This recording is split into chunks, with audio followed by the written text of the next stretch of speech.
des fois, il faut leur faire un peu accoucher. Exactement. En fait, de ce qu'ils ont vraiment fait. C'est-à-dire que nous, on le sait, on le voit, mais eux-mêmes n'arrivent pas à le mettre en mots. On doit les amener à comprendre que ce qu'ils font s'intègre dans un cadre scientifique, qu'il y a une véritable difficulté, que ça correspond à ce que l'administration fiscale attend et à ce que le manuel de Frascati définit comme étant de la R&D, et que c'est eux qui l'ont fait.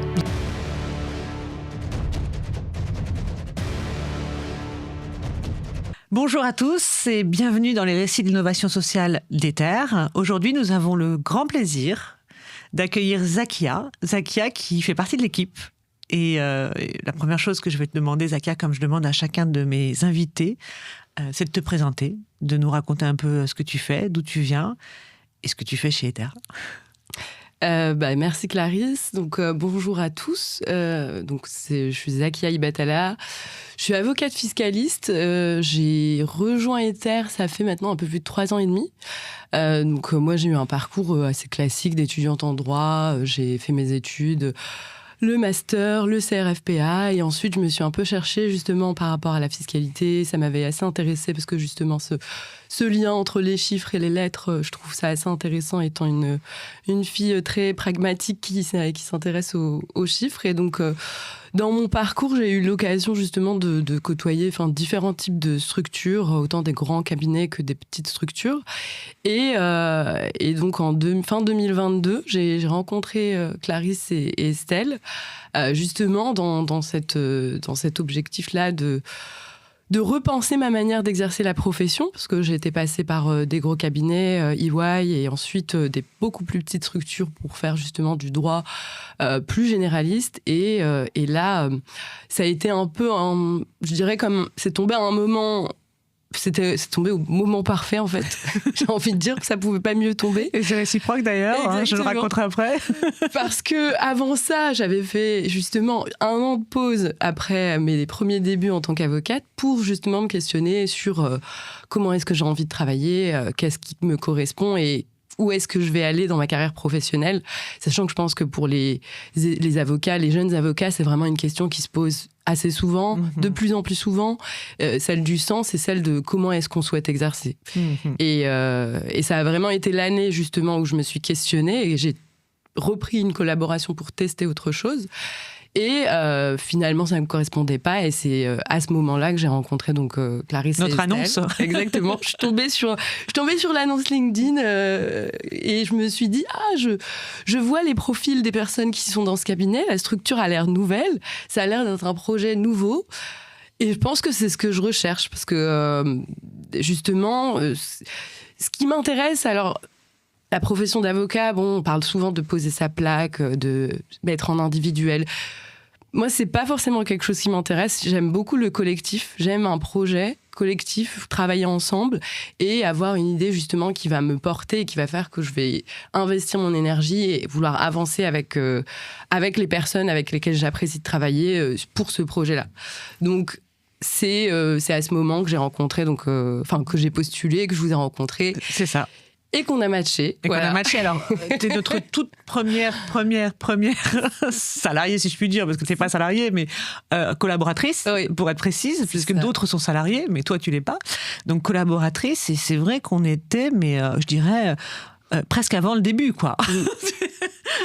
On a décidé de repartir sur une nouvelle aventure avec Estelle après avoir quitté toutes les deux Bold. Donc, effectivement, tu connaissais un tout petit peu notre historique et tu savais ce qu'on avait fait avant. Et on repartait sur d'une feuille quasi blanche avec... presque pas de clients d'ailleurs. Donc t'as tout vécu avec nous. Oui. et bon, évidemment, au début, on a un peu fait plein de choses différentes, mais on s'est très vite axé sur ce qui est aujourd'hui notre métier. Alors, est-ce que tu peux partager avec nos auditeurs, finalement, on va dire que tu étais une avocate traditionnelle, dans le sens où tu faisais des consultations ou des contrôles fiscaux pour divers clients. Et qu'est-ce que tu fais aujourd'hui chez Ether, et c'est quoi aujourd'hui ta façon d'exercer le métier ? Alors, c'est exactement, avant d'arriver, c'était une manière assez traditionnelle de pratiquer, même dans l'organisation, c'était assez traditionnel, justement, ce rapport client-prestation, fournir un conseil sur un aspect spécifique de sa fiscalité. Et en fait, en arrivant chez Ether, je pense que ce que j'ai trouvé hyper intéressant, c'est vraiment justement le projet. Qu'au-delà de la casquette d'avocate fiscaliste, vous étiez toutes les deux portées par une ambition, la volonté d'accompagner vos clients vers quelque chose qui va au-delà de la fiscalité. Alors, comme tu le dis au début, c'était pas clair, mais c'était pas clair. On a avancé en marchant. On le répète encore aujourd'hui et je pense qu'on continuera de le répéter parce que... ce sera encore différent dans 3-4 ans. C'est ça, et ça fait qu'évoluer et finalement, c'est aussi le principe de la vie. On essaye des choses qu'on n'a jamais essayées auparavant et on essaie de voir comment ça va se passer. Donc, pour moi, c'était aussi cette... part de créativité qui est laissée aux personnes avec lesquelles on travaille. Et pour moi, c'est extrêmement important parce que finalement, j'ai le sentiment que quand on est dans des structures beaucoup trop processées, qui ont déjà une idée sur comment ça va se passer, on est étouffé, on n'a pas cette possibilité de laisser libre cours à sa créativité, à réfléchir, à être force de proposition. Et je trouve que c'est ta nature. C'est ma nature. C'est ta nature, c'est-à-dire que ça correspondait parfaitement à tes aspirations et à ta nature. Et qu'effectivement, tu as très vite entrepris aussi, tu as compris la vision finale, et voilà. Je pense qu'il faut de tout, et tout le monde n'est pas fabriqué comme ça, mais et peut-être qu'aujourd'hui, ce serait plus ennuyeux d'avoir des gens qui... Voilà, parce qu'on a aussi beaucoup processé, avec ton aide. Et heureusement. Parce que toi aussi, quand tu mets des process, ça rigole pas. Je pense que oui, il faut s'y tenir. Voilà. Mais c'est vrai que ça correspondait bien à ce moment comme tu dis, à ce moment de l'histoire, et puis à ta nature de vouloir à la fois créer quelque chose de global. Donc, le chemin parcouru est important. Donc, pour revenir à ma question d'origine, qu'est-ce que tu fais concrètement ? Concrètement, je suis avocate fiscaliste, donc mon rôle, c'est vraiment justement d'accompagner le client sur cette démarche, sur le conseil fiscal, l'aider à sécuriser son crédit d'impôt recherche. Donc, ce qui est intéressant dans la manière de le faire, parce qu'effectivement, on est expert des dispositifs fiscaux. On est là pour maîtriser la matière fiscale, gérer la relation avec l'administration fiscale et faire en sorte qu'elle soit la plus fluide possible, et permettre justement à nos clients de comprendre finalement comment on doit amener les choses, de quelle manière on doit communiquer avec l'administration et comment faire aussi, et c'est ce qu'on dit tout le temps, faire en sorte que le crédit d'impôt recherche devienne un mode de financement pérenne. Donc ça passe évidemment par une maîtrise des dispositifs qu'on acquiert avec l'expérience, mais aussi à force de suivi, de veille, etc. Mais il y a également cet aspect de compréhension de ce que font nos clients et de là où veulent aller nos clients. Et donc, dans le fonctionnement des terres, ce qui est hyper important, c'est cette relation de proximité qu'on peut avoir avec notre comité scientifique et cette ouverture de l'avocat fiscaliste qui va dépasser sa seule matière et être à même de comprendre également une matière scientifique. Bon, évidemment, quand on est en sciences humaines et sociales, c'est toujours plus facile de comprendre que d'autres matières, mais je pense que quand on a cette appétence et cette volonté de comprendre les sujets de nos clients, ça permet d'être encore un meilleur avocat et de pouvoir amener le client vers justement une sécurisation de son CIR, une optimisation de son CIR d'année en année qui soit pour lui satisfaisante et qui puisse créer un climat de confiance avec l'administration fiscale. Et ça c'est important et Estelle évidemment le répétera toujours. Je pense que ce qui est clé dans notre manière de travailler, c'est vraiment cette transparence et de ne pas avancer en ayant peur et de plutôt se dire que c'est un chemin justement qui va être potentiellement une collaboration, qu'on n'a pas vocation à intervenir le 31 décembre, mais plutôt à avancer avec eux sur le chemin, quel qu'il soit et quelle que soit la durée de ce chemin, mais pouvoir les aider à avancer et se dire que peut-être au bout du chemin, on les aura aidés à ce niveau-là et on aura contribué à certains projets. Voilà.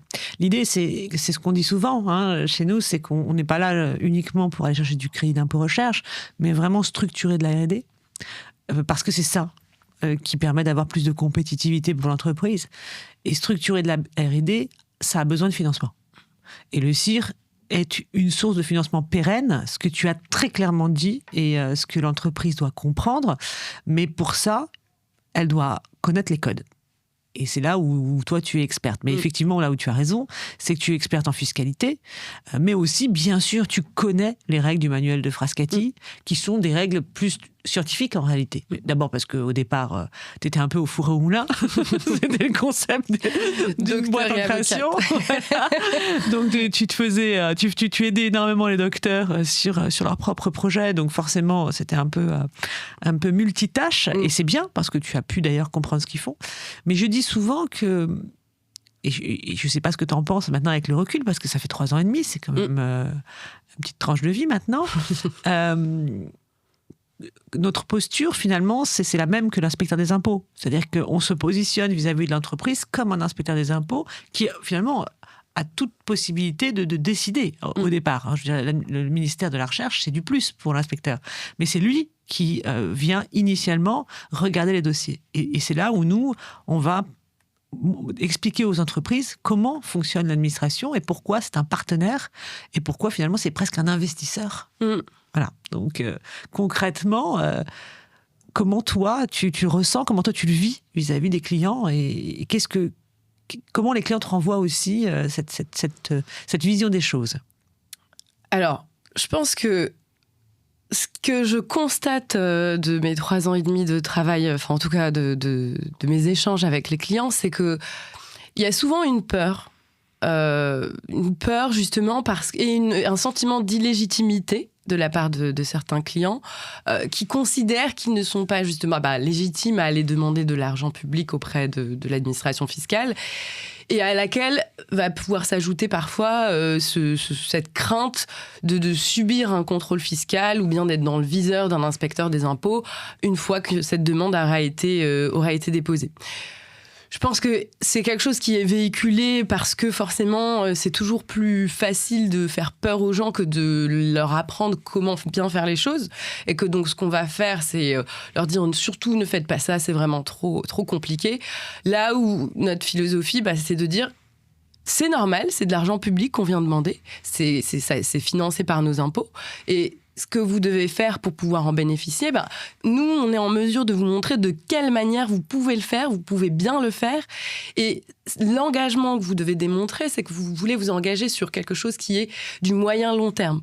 Vous, autant que nous, on n'a pas d'intérêt à ce que ce soit quelque chose qui soit ponctuel, mais d'être dans une logique de construction. Et à partir du moment où on arrive à partager cet état d'esprit-là avec le client, à ce qu'il comprenne qu'on est sur quelque chose qui doit s'insérer sur du moyen-long terme, on arrive avec lui à construire cette relation, à établir ce lien de confiance avec l'administration fiscale et faire en sorte que justement cette crainte qui existait au départ, ces appréhensions, ça s'efface petit à petit et qu'on puisse ensuite se concentrer sur la R&D parce que finalement c'est aussi l'objectif principal. Et justement, même si tu as évidemment un œil de fiscaliste, mais ça ne t'empêche pas d'avoir une opinion, est-ce que tu vois, avec ce travail que nous faisons et que nous tentons de faire passer régulièrement auprès de nos clients, est-ce que tu vois des changements chez nos clients profonds sur la façon dont ils abordent leur R&D, et notamment leur R&D en sciences humaines et sociales, puisque c'est ça notre métier? Alors, oui, je vois des changements parce que justement, en 3 ans, enfin depuis que je suis là, ce que j'ai pu voir, c'est justement des clients avec qui on a commencé dans le dur. Clairement, on est arrivé en voulant justement analyser ce qu'ils faisaient, ce dans quoi ils travaillaient, en remonter même jusqu'à 2021, enfin des années assez anciennes pour lesquelles c'était assez difficile même pour eux de se rappeler exactement comment ils avaient travaillé, etc. Donc on leur avait demandé justement beaucoup d'investissements de départ, et ça a été dur, autant de leur côté que du nôtre, parce que ça a demandé de l'investissement de la part des équipes, de beaucoup d'échanges, beaucoup de travail de pédagogie pour leur expliquer comment ça va se passer, leur rappeler, leur donner de la visibilité, leur rappeler les prochaines étapes, les rassurer au final, parce que finalement, ce qui est important aussi, c'est que on est là aussi pour faire tampon, dans le sens où, étant donné qu'on connaît l'administration fiscale et on sait comment elle réagit, on doit pouvoir essayer de temporiser ce sentiment de de crainte. Légitimité aussi. Et d'illégitimité, Parce que, exactement. il faut quand même le dire, c'est important aussi que les auditeurs l'entendent, c'est que quand on fait tout ça, c'est qu'il y a de la R&D, quoi. C'est pas... on l'invente pas. Exactement. On l'invente pas. On l'invente pas. Mais des fois, il faut leur faire un peu accoucher. Exactement. En fait, de ce qu'ils ont vraiment fait. C'est-à-dire que nous, on le sait, on le voit, mais eux-mêmes n'arrivent pas à le mettre en mots. C'est exactement ça. C'est vraiment un accouchement. C'est de la maïeutique parce qu'on doit les amener à comprendre que ce qu'ils font s'intègre dans un cadre scientifique, qu'il y a une véritable difficulté, que ça correspond à ce que l'administration fiscale attend et à ce que le manuel de Frascati définit comme étant de la R&D, et que c'est eux qui l'ont fait. Voilà. Mais des fois, même eux ont des doutes. Voilà, c'est exactement. C'est ça. Eux ont des doutes, mais on est parfaitement certains. Et pour autant, on doit les persuader. Après, ce qui est aussi important, c'est que même si on essaie de les... Non, mais surtout sur notre domaine des SHS, on va le dire aussi, parce que, et ça a été notre premier verrou à nous, c'est que pour une entreprise, R&D égale science dure. Exactement. Voilà. Exactement. De toute manière... C'est ça. Parce que nous, c'est fondateur pour nous. On est venu là-dessus parce que justement, on s'est rendu compte que certains clients valorisaient de la tech, alors que la tech... il n'y avait absolument aucune R&D, et que la vraie R&D était sur le terrain des sciences humaines, que ce soit la science de l'éducation, que ce soit, je sais pas, je te laisse donner des exemples, ça me vient pas. Oui, sociologie, psychologie, sciences de gestion. Et voilà, exactement, et pas forcément la tech, qui, évidemment, comme toutes les sciences... grandit, mûrit et donc évidemment arrive à un niveau où c'est de plus en plus compliqué aussi de faire de la R&D. Et c'est vrai qu'on a été obligé de leur dire, mais en fait, votre R&D, au départ, c'est ça. Au départ, c'est votre R&D, c'est des sciences humaines. Déjà, de les convaincre eux-mêmes. Au départ, même dans les contrôles fiscaux avec Estelle. Je sais pas si toi, tu n'as peut-être pas vécu. J'avais vu de loin. Voilà, de loin. Donc, quand on a démarré.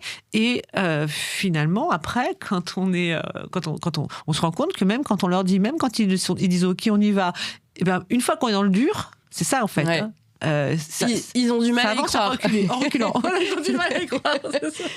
C'est ça. C'est trop beau pour être vrai. C'est trop beau pour être vrai. Après, je pense que c'est aussi là où notre rôle, il dépasse le rôle de simple avocat fiscaliste. C'est que la manière dont les gens ont d'appréhender la science, et qu'est-ce que la science ? C'est cet imaginaire de l'homme en blouse blanche avec une petite lunette comme ça, voilà, une pipette, et il découvre un nouveau vaccin et c'est génial. Mais en fait, on va pas faire l'histoire des sciences, mais il y a une multiplicité de sciences, il y a une multiplicité d'études possibles, il y a énormément d'incertitudes dans énormément de domaines, et ce qui fait que finalement, la vie, de manière générale, est un terrain de recherche parce qu'on en apprend beaucoup. Et l'entreprise n'est qu'une image microscopique de ce qu'est la société. Donc finalement, ce qui est expérimenté au sein d'une entreprise, c'est un reflet de ce qui peut exister au niveau de la société. Et donc, on contribue également. Les humanités multiples qu'on a à l'extérieur, on les a aussi quand on travaille. Et c'est comment est-ce qu'on fait entreprise et comment est-ce qu'on résout et on avance vers notre projet d'entreprise ensemble lorsqu'on a réuni des personnes d'horizons différents. Et c'est là que peuvent naître ces incertitudes et c'est de cette manière-là qu'on doit aussi faire prendre conscience, autant les personnes qui travaillent que ceux qui les dirigent, que cette vision-là de l'entreprise, elle doit être aussi appréhendée en tout cas de manière différente, où on n'a plus forcément uniquement cet objectif financier, bien que évidemment ça reste important. Mais disons que l'objectif financier va être un moteur et va surtout favoriser. Va permettre à l'entreprise de se dire, à un moment donné, ce que j'ai envie de faire avancer, que ce soit sur le plan sociétal, parce que nous, c'est nos sujets, ou environnemental d'ailleurs, je suis aidée pour ça. Et de toute façon, le monde en a besoin. Voilà. Et donc, l'État contribue finalement à, comme tu dis, par l'argent public, à faire avancer nos sociétés, à faire avancer la compétitivité de nos entreprises, puisque ça y participe directement. Mais effectivement, on constate, et c'est intéressant que tu démarres comme ça, que malgré tout, beaucoup de nos clients sont souvent circonspects. Exactement, c'est exactement ça. Et donc, Il y a la nécessité de faire de la pédagogie et ça fait partie de notre travail, et d'être dans la pédagogie. Et ce qu'on voit, c'est que ça peut prendre 6 mois, ça peut prendre 1 an. Parfois, certains sont convaincus assez rapidement. Ça prendra le temps que ça prendra.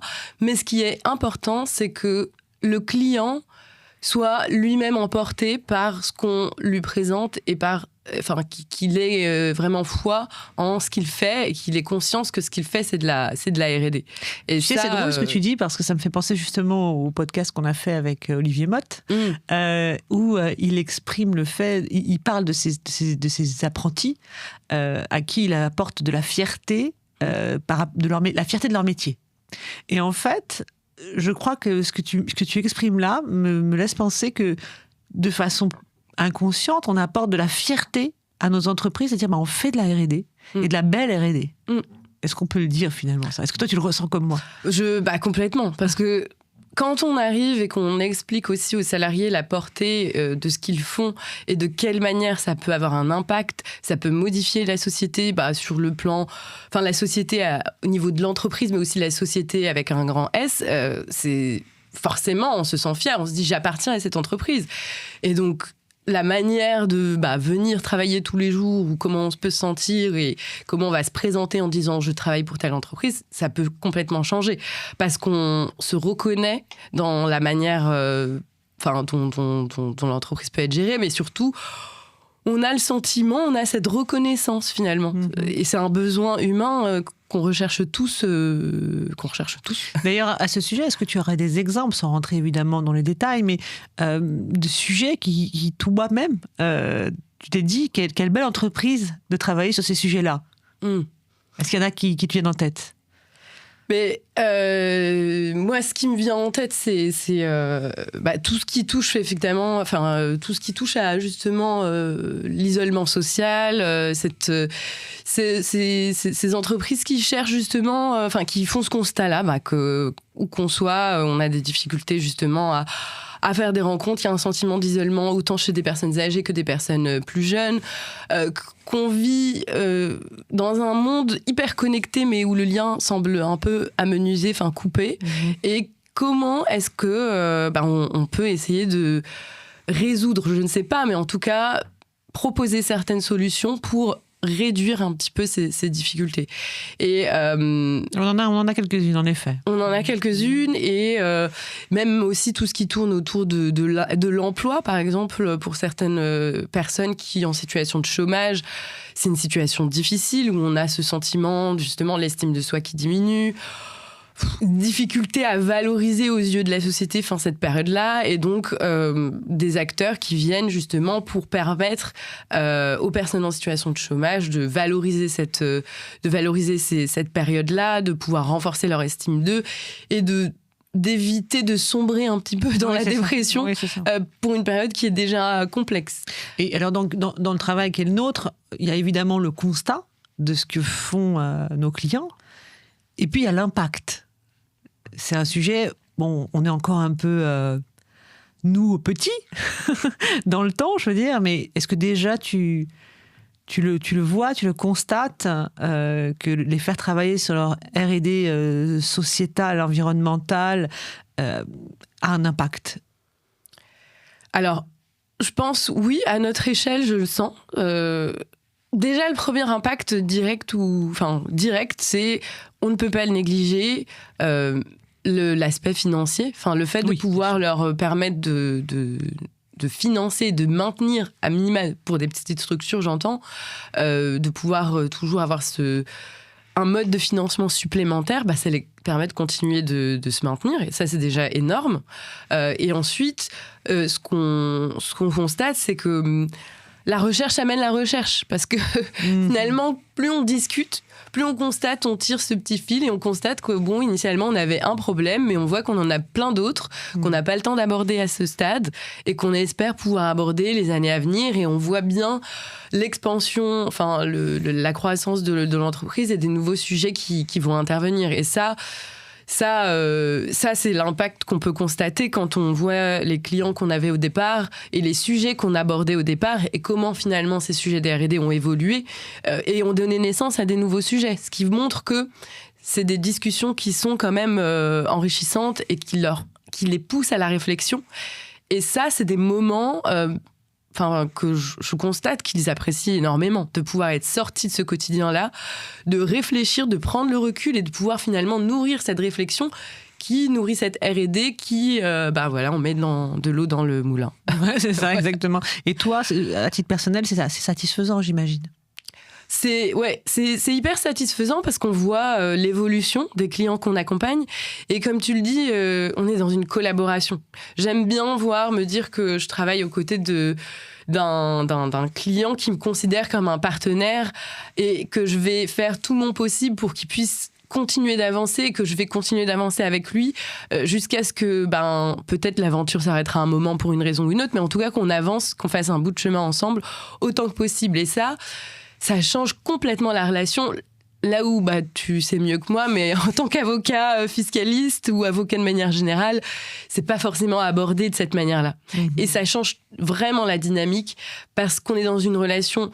Évidemment, la confiance, ça va se construire avec le temps, mais le rapport avec les personnes avec lesquelles on va travailler, enfin avec les clients, ça s'aborde différemment. Mmh. Et donc, une fois que la confiance est en place, on sait que on a cette volonté de les aider à continuer et de réfléchir avec eux de quelle manière on peut les accompagner, les aider à continuer l'aventure. Oui, c'est ça. C'est sûr que c'est pas du one shot ce qu'on fait, donc évidemment c'est particulièrement puissant parce que c'est toujours difficile de créer une relation, quelle qu'elle soit, et dans nos métiers, tu as raison, plus encore. Mais c'est vrai que on monte en compétences, on monte tous en compétences. Le client monte en compétences en R&D. Et nous aussi, d'un certain point de vue, et on monte évidemment, il y a des nouveaux textes qui sortent régulièrement, et ça c'est un sujet sur lequel tu es particulièrement engagé, on peut en parler aussi, c'est cette veille fiscale qui est extrêmement dense, contrairement à ce qu'on peut imaginer dans notre domaine d'expertise. Oui, le travail de veille fiscale, il est extrêmement important parce que on est sur un domaine de niche. On peut penser que l'actualité sur la fiscalité de l'innovation, elle ne serait pas forcément, se renouvellerait pas énormément, mais au contraire, en fait, on est vraiment sur un domaine extrêmement spécialisé. D'où l'importance, nous, de pouvoir être à l'affût de toutes les nouveautés, parce que là où aussi on va avoir une vraie valeur ajoutée, c'est quand on va réussir à avoir prendre de la hauteur sur les jurisprudences qui sortent, les textes qui sortent, pour pouvoir réfléchir, prendre le temps de définir, enfin en tout cas de comprendre les textes, d'interpréter les textes, et de finalement fournir un conseil qui soit encore plus adapté aux clients qu'on accompagne et à là où on veut les amener. Donc ça implique évidemment justement de faire ce travail-là de veille. Et d'ailleurs, je dirais que ce qui nous caractérise, c'est que comme on travaille sur le long terme, Estelle fait précisément de la fiscalité d'innovation depuis 26 ans. Moi, je fais de la fiscalité de façon plus, je dirais, généraliste, mais maintenant quand même depuis plusieurs années de la fiscalité de l'innovation. Et ce qui nous caractérise dans notre relation avec les clients, c'est qu'on n'est pas opportuniste. C'est-à-dire qu'on va observer la jurisprudence et les textes en s'inscrivant dans le temps long. D'accord ? Donc, on ne va pas forcément prendre des décisions parce qu'il y a telle jurisprudence ou parce qu'il y a tel texte. On va voir plutôt comment ça s'ancre. Et puis, on sait que ça peut bouger régulièrement. Par exemple, là, on sait que le dispositif Jeune Docteur a, nous l'espérons tous, provisoirement disparu, mais il est plus que vraisemblable que tôt ou tard, ça finisse par revenir autrement, en tout cas. Là, on a le dispositif JEII. Ouais. Voilà, peut-être que tu peux en dire quelques mots, enfin, pas sans rentrer dans les détails, mais... qui va dans le sens de l'histoire et dans l'autre sens. Exactement. La loi de finances, effectivement, la loi de finances pour 2026, elle a introduit une nouvelle catégorie de jeunes entreprises innovantes, donc la jeune entreprise d'innovation à impact. Ce qui est hyper intéressant, c'est que on voit que le législateur a voulu créer une nouvelle catégorie de GEI en insérant le mot impact. Donc il a compris que ça fait un moment déjà, mais que le vent tourne et que l'impact a une importance pour les entreprises qui se créent, qui sont nouvelles, et que justement il faut mettre en place des dispositifs qui soient favorables pour ce genre d'entreprise. Parce qu'on a besoin d'entreprises à impact. Parce qu'on a besoin d'entreprises à impact. Parce que finalement la technologie n'est plus suffisante. C'est pas suffisant d'être à la pointe technologiquement. Il faut aussi prendre soin des gens avec qui on travaille, comprendre l'humain, doit intégrer l'aspect comportemental et humain dans nos manières de travailler, dans la manière de diriger nos entreprises. Et l'impact environnemental aussi, parce que ça va dans le sens. En fait, exactement. Comme tu dis, prendre soin de la société, quoi, au sens large. Exactement, prendre soin de la société, prendre soin du monde de manière générale. Et on ne peut pas séparer l'entreprise de la vie de manière générale. C'est ça. Et ce qui est beau, mais ça c'est un sujet sur lequel on travaille depuis longtemps, c'est que jusqu'à maintenant, on avait un peu le secteur lucratif, les entreprises qui faisaient du business, quoi. Voilà. Le monde associatif qui pouvait potentiellement être dans le prendre soin et l'État qui était dans le grand prendre soin. Bon, aujourd'hui, l'État, de toute façon, ne peut plus autrement, justement, que par le CIR. Ouais. Et donc, c'est les entreprises qui prennent soin de la société et par là même peuvent engager même des collaborateurs plus facilement parce qu'elles donnent du sens et qu'elles prennent soin. Exactement. Et donc elles ont de l'impact au sens, je sais pas si tu souscris. Complètement, mais moi ça va dans la lignée aussi. Je reviens entre guillemets à ce que j'avais dit en introduction, mais au questionnement qu'on a dans une carrière. C'est ça. Quand on a fait un certain nombre d'années d'études, que initialement on nous avait promis que voilà, vous allez accéder à telle et telle fonction et que vous allez avoir le pouvoir et l'argent. Mais pourquoi faire ? Si le monde s'écrase dans 15 ans et que la société est invivable et qu'il n'y a rien qui donne envie, quel espoir on est en train de susciter ? Enfin, quel avenir on promet et qu'est-ce qu'on vend en fait ? Avoir l'argent, mais pourquoi ? Un besoin instantané ? Mais les gens ont envie de construire, les gens ont envie de se projeter. Et donc, c'est ça aussi qu'on doit garder en tête. On lance une entreprise, d'accord, mais on a envie que ça s'intègre dans le temps et que ça puisse prospérer et permettre de laisser un impact positif. Un monde meilleur ? Un monde meilleur, voilà. Exactement. Un monde meilleur derrière ça. C'est ça, parce que sinon, si on suscite pas l'espoir et l'envie, à quoi ça sert de continuer de vivre ? Enfin, c'est tragique que dit comme ça, mais... On peut dire que générationnellement, c'est sûr que ta génération est particulièrement plus impactée encore, puisque nous, comme tu dis, on a été un peu plus baignés dans réussir ta vie, plus que impacte ton environnement. Mais même toutes les questions d'équilibre personnel, professionnel... Qui sont des vraies questions de recherche. Qui sont des vraies questions de recherche, exactement. Ça, pour le coup, ça crée des vrais questionnements dans les entreprises. On voit dans la manière de manager l'intergénérationnel. Parce qu'on aime bien dire, ah oui, les boomers et la Gen Z, ils se comprennent pas, etc. Mais c'est un sujet de recherche, en fait. C'est de la R&D, parce que justement, il faut essayer de... pour être précise. Exactement. Il faut essayer de se dire comment est-ce qu'on fait fonctionner une entreprise quand on a des personnes qui n'ont pas grandi dans la même époque, n'ont pas eu les mêmes difficultés. Et chacune va apporter quelque chose, parce qu'on ne peut pas nier chacun apporte peut-être sa part de nouveauté et de créativité. Personne n'a raison, voilà. Personne n'a tort. Et comment on crée des méthodes de management dans ces conditions. Et ça, c'est des vraies questions, avec tout ce qui tourne autour de l'équilibre vie personnelle, vie professionnelle, la manière dont on voit maintenant le travail aussi, que c'est plus forcément, comme tu le disais, comme auparavant, où l'unique objectif, c'est la réussite sociale et tout ce qui est à côté, c'est accessoire. Là, il y a une autre vision du monde, une autre vision de la vie, et c'est aussi à intégrer. Sans dire que l'un est meilleur que l'autre, c'est juste comprendre, essayer de comprendre et essayer d'intégrer, de voir comment on peut avancer en intégrant ces choses. Et d'ailleurs, toi, à titre personnel, tu le ressens, j'imagine, parce que finalement, tu peux expérimenter ton expertise acquise par tes études et ta réussite personnelle en tant qu'étudiante, puis en tant que jeune professionnelle, et puis finalement travailler dans une entreprise à impact. Je t'imagine que toi-même tu dois le ressentir un peu, ça doit... Enfin, moi je l'ai créé pour ça, bien sûr, hein, donc c'est plus facile, mais j'aimerais bien partager cette... Moi, complètement. Ça fait écho, et c'est aussi pourquoi je m'épanouis chez Ether et que je trouve cet équilibre-là, parce que comme on disait, quand on commence ses études, on a pour objectif, quand on vient d'un milieu où on a pas forcément eu de facilité, on va dire, personnelle, l'objectif, c'est de faire des études, d'obtenir un emploi à la fin. Voilà, et de ne pas peser sur sa famille. Et de ne pas peser sur sa famille. Exactement. Même de pouvoir les aider le plus exactement, de pouvoir être un bonus. Et donc, le problème, c'est que quand on arrive à la fin, on se dit, d'accord, c'est bien de gagner de l'argent, c'est bien d'avoir un poste qui a l'air d'être prestigieux aux yeux des autres, mais qu'est-ce que moi, ça m'apporte et est-ce que ça correspond et ça me rend heureuse au quotidien ?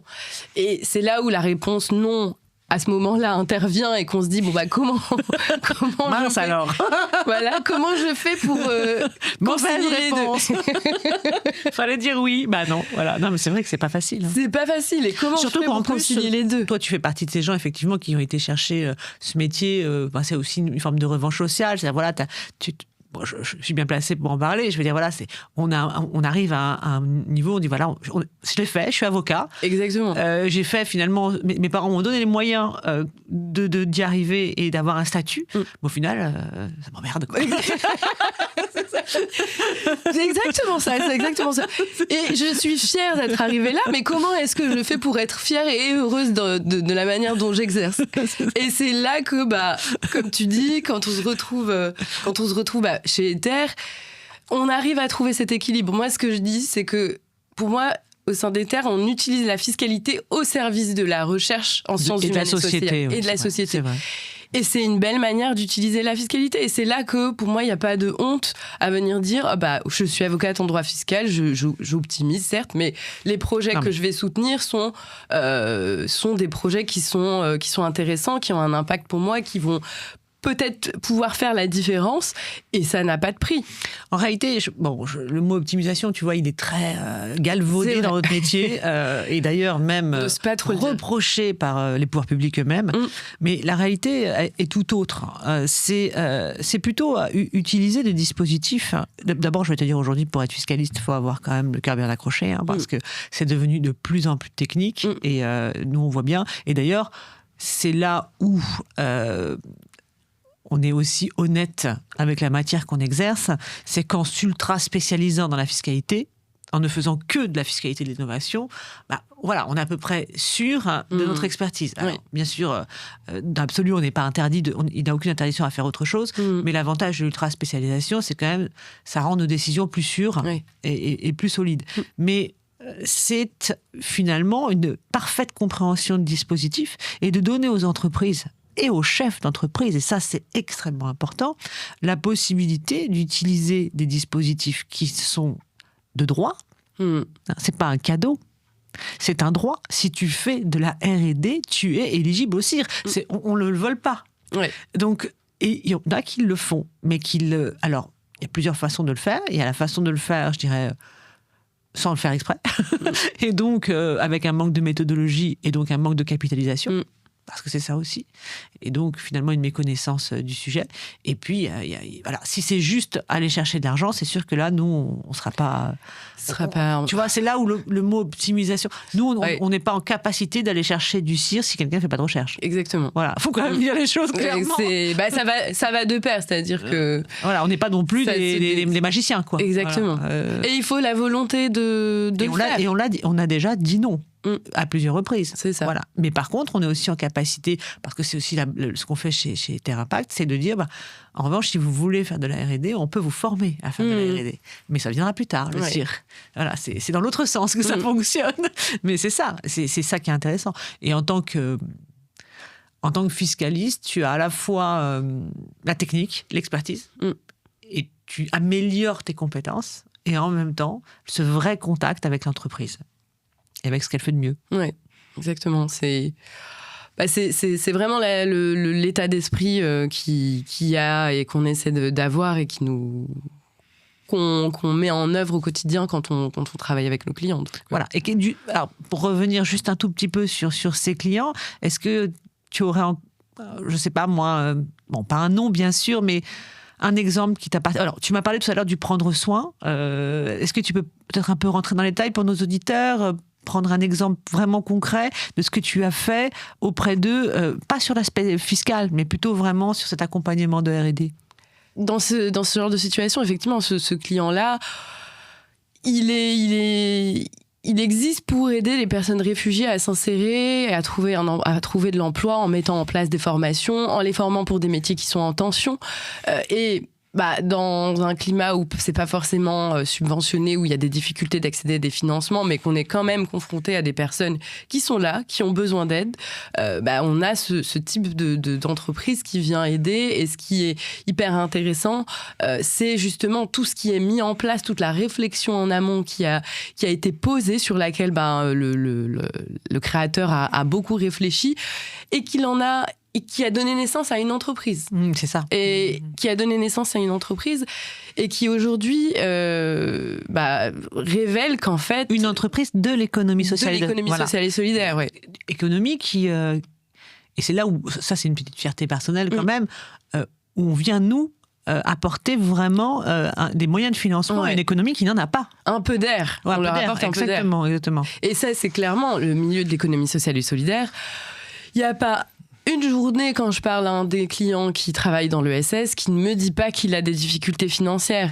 Et moi-même, ça me fait mal au cœur. Enfin, c'est exagéré, mais ça me fait mal au cœur dans le sens où je vois que c'est des sujets qui sont fondamentaux. Parce que ça touche aux personnes les plus précaires, que ça touche à des sujets qui sont extrêmement importants, et que ça reste un domaine qui est sous-financé. Exactement. Et le fait de se dire que, dans ce milieu-là, on peut arriver et apporter un peu d'air, peut-être même leur permettre de continuer à vivre 1, 2, 3 ans, autant que possible, et qu'on voit au fur et à mesure une évolution. Là, tu parlais de la JEII, c'est une évolution. Déjà, se dire que dans les mentalités, on a plus recours à l'impact. Alors, peu importe les critiques qui pourraient exister ou autres, ça n'empêche qu'on utilise, on s'y réfère, et on pense que maintenant, c'est vendeur de parler de ça. Et ça veut dire que ça a une importance. Bien sûr, mais nous, on le voit aussi sur les fonds d'investissement, on le voit sur... même sur les banques, tu vois, le Act for Impact, où tu as accès à des taux bonifiés ou des aides supplémentaires de contre-garantie BPI. Bref, on sent bien que l'impact, c'est devenu effectivement une référence. Et nous, c'est ce qu'on fait. Et en tant que fiscaliste, en plus, et ça, j'imagine que tu l'as peut-être même vécu dans ton environnement, le CIR, avec ce qu'on voit et ce qu'on entend dans la presse, tu vois, forcément, tu as une autre voix par rapport à ce dispositif. Oui, complètement. Mais ce qui est assez marrant, c'est quand on va rencontrer des nouvelles personnes et qu'on se présente et qu'on dit qu'on est avocat fiscaliste et qu'on fait du CIR, c'est de voir la réaction des gens. Ça, c'est hyper intéressant comme expérience sociale, parce que tout de suite, on voit soit la personne a connaissance du dispositif, a beaucoup d'a priori, et quand ensuite je viens et que je lui explique à quoi ressemble mon quotidien et comment est-ce que je travaille et dans quel but j'utilise finalement ce crédit d'impôt recherche, on voit bien que son regard évolue et change, parce que elle est partie avec des a priori, pas avec tout ce qu'on peut entendre, tout ce qui fait le plus de bruit finalement. et elle est partie de cette idée-là en négligeant le fait que comme dans tout système, il y a une partie peut-être qui ne fonctionne pas très bien, et il y a tout le reste qui fonctionne très bien, qui est très utile et dont on a besoin. Et c'est ce qu'il faut aussi mettre en lumière. Exactement, et c'est toute cette longue traîne sur laquelle nous on travaille qui impacte énormément les petites et moyennes entreprises, surtout en sciences sociales, en sciences humaines et sociales, et qui leur permet vraiment de transformer profondément leur entreprise, mais la société au sens large. Voilà. Et ça, c'est vrai que c'est assez satisfaisant aussi. Complètement. C'est vrai. Bon, après, le CIR en lui-même est décrié pour de mauvaises raisons aussi, parfois des bonnes, mais comme tu dis, c'est la partie très émergée de l'iceberg. Oui, c'est ça. Après, je pense que les critiques, de toute manière, c'est toujours bien de se questionner sur ce qui existe et de réfléchir à comment est-ce qu'on peut améliorer les choses, changer les choses, les faire évoluer. Maintenant, il faut aussi avoir un vrai débat et pouvoir écouter les voix de tout le monde, finalement. Et c'est ce qui est important, je pense, si on veut vraiment avoir un débat qui n'est pas juste... aura des pâquerettes, quoi. Voilà, aura des pâquerettes, d'apporter une vision autant d'entreprises que d'experts du droit, que budgétaires et autres, pour pouvoir trouver un terrain de conciliation, parce que ça reste quelque chose qui est bénéfique, nécessaire aux entreprises, et qui définit aussi quelle France on veut. Exactement, je suis bien d'accord avec toi. Ça définit où est-ce qu'on met les moyens. Exactement. Voilà, et pour longue vie au CIR. Je vais quand même clôturer nos débats en te posant la question que je pose un peu à tout le monde, mais comment tu vois, toi et l'entreprise, dans le futur, parce que je ne veux pas poser un nombre d'années, mais dans le futur, et voilà, si tu enlèves toute contrainte, comment tu vois les choses? Ether, c'est ça? Ether, et toi? Par rapport à tous ces dispositifs? Eh ben, j'espère déjà... ça fait 3 ans, mais j'ai l'impression qu'il y a eu tellement de choses qui se sont passées qu'il y a eu 1000 vies. C'est vrai. Ce que je vois, ce que je souhaite, c'est vraiment qu'on puisse justement continuer dans cette lignée, cette évangélisation, cette pédagogie, ce travail qu'on fait que la R&D en sciences humaines a son importance et de pouvoir toucher de plus en plus d'entreprises. Et donc, ce que j'aimerais, enfin en tout cas ce que je pourrais voir, c'est que dans 5 ou 10 ans, finalement, on n'est même plus à expliquer que c'est important.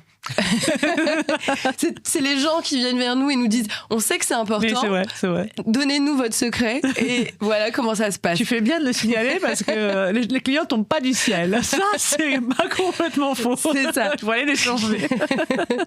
C'est vrai, oui. En fait c'est vrai qu'ils se rendent pas, ils le font mais ils ne se rendent pas forcément compte de façon spontanée. Donc c'est assez stupéfiant. Exactement, donc ça serait de voir cette évolution de mentalité où finalement on n'est plus, entre guillemets, à se battre pour convaincre que la R&D en sciences humaines a son importance, existe et a son importance, mais que finalement, elle est là et qu'elle doit être valorisée, mise en avant et démontrée comme étant de la recherche aussi légitime qu'une recherche pour un vaccin ou quoi que ce soit d'autre. Oui, c'est ça. Et puis, d'un certain point de vue, que l'entreprise fasse, par son existence même, lobbying auprès des pouvoirs publics, en démontrant que l'impact sociétal et environnemental, en fait, est vraiment fondamental et que les entreprises, aujourd'hui, doivent participer à une transformation de la société plus profonde. Exactement. Parce que si on n'est plus là pour faire société, le reste, la technologie, ça ne servira pas à grand-chose. Je suis bien d'accord avec toi. Merci beaucoup, Zakia. Merci, Clarisse. Merci à vous pour ce moment partagé encore passionnant sur les récits d'innovation sociale. Et n'oubliez pas de vous abonner si vous voulez suivre nos aventures.